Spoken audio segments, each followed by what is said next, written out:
Hi there, Richard Coffin 66, how are you? And this is a video to someone who I made a video to not that long ago, a user who we're all familiar with. His name is Onision. Now when I made my last video I found something very interesting. The amount of people who were subscribed to both me and Onision and seem to like Onision, pointing out that he and I, you know, we would probably agree on a lot of issues. And why am I having a go? Why am I focusing on him? You know, am I just riding his coattails? First of all, if I was going to ride Onision's coattails, I would respond to his main channel that has over 200,000 subs, or I would respond to a user who has a much bigger subscriber base than he, not just his Onision Speaks channel.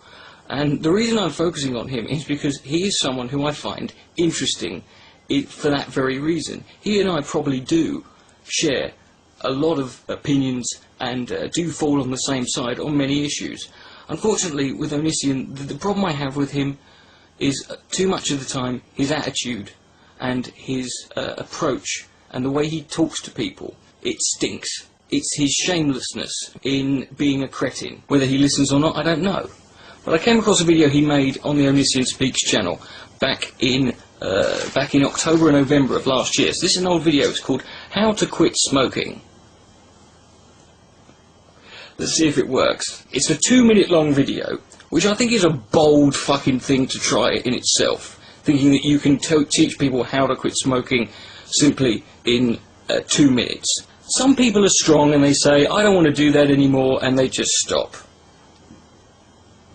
Well, that's not a gross oversimplification of it, is it? There are lots of things I could say that too. I could say, you know what, I don't want to wear brown socks anymore. I'm just going to wear black and grey ones. Some people are weak. They say, I'm not going to do that anymore, and then they go back and do it again and again and again. Because that's it. I mean, talk about a false dichotomy. Talk about having no real understanding.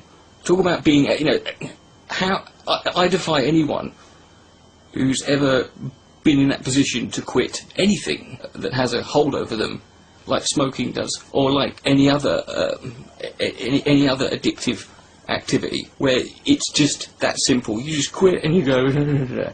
Some people are weak, yes. So so obviously I'm one of the weak ones. I wonder where Onision puts himself. For those weak people, I have a technique. Fucking brilliant. This is going to be good. It's called distraction. Distraction, right? If you're focused on something else really heavily, you may find that your addiction will cease to exist. Right. Yeah, we know this. Most people know this. I mean, you do know that addicts don't want to be addicts. You do know that this is bog standard, day one, getting over an addiction sort of logic here. Then you say, it's because you're thinking about it all the time. Oh, am I? Did you come up with this method? Was your research in coming up with this groundbreaking technique? Did you look up what addiction meant in the dictionary? Was that it? Because you're right. You're absolutely right. When you're distracted or when you're focused on something else. But addictions don't go away like that. In fact, they never do. Once you're an alcoholic, you could stop drinking for 30 years. You're still an alcoholic. I know people who've quit smoking for 10 years and started again. You never recover, you never get over, you never cease to be an addict. You just cease to feed your addiction. You learn to live with it. Then this is when you really start pissing me off. That's why you want to go back to smoking. It's because you have nothing better to think about. Boy, you see, this is why... This is like watching a creationist talk about evolution, or listening to a virgin give you advice on sexual education. This is why people who don't know what the fuck they're talking about should shut the fuck up and not assume that they know. Just because you've got a friend who's, just because you've met people, you know. I know lots of gay people. I've got lots of gay friends. I never assume that I know what it's like to be in that position. I just accept that it's something I can't understand, but I can see where the morality should lie on it. And then you say this, you know, the strong ones, we We focus on something else.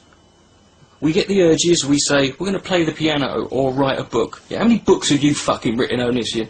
What fascinating, the reason I picked this video is not because I'm a smoker. You're right.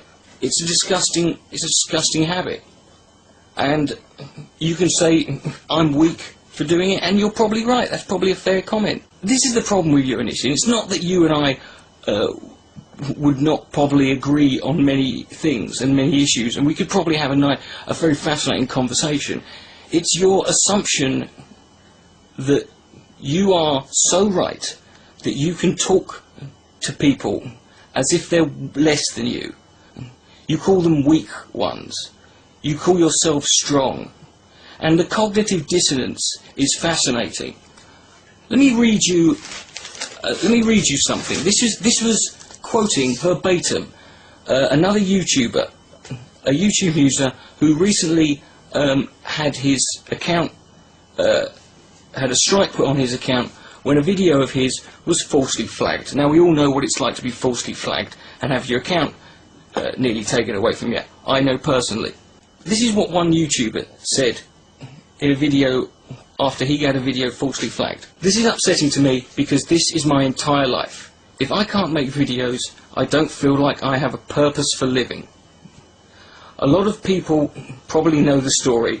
I had a gun to my head. I was about to pull the trigger because I had no reason to live. And then I thought, maybe I can do what I always wanted to do with my life.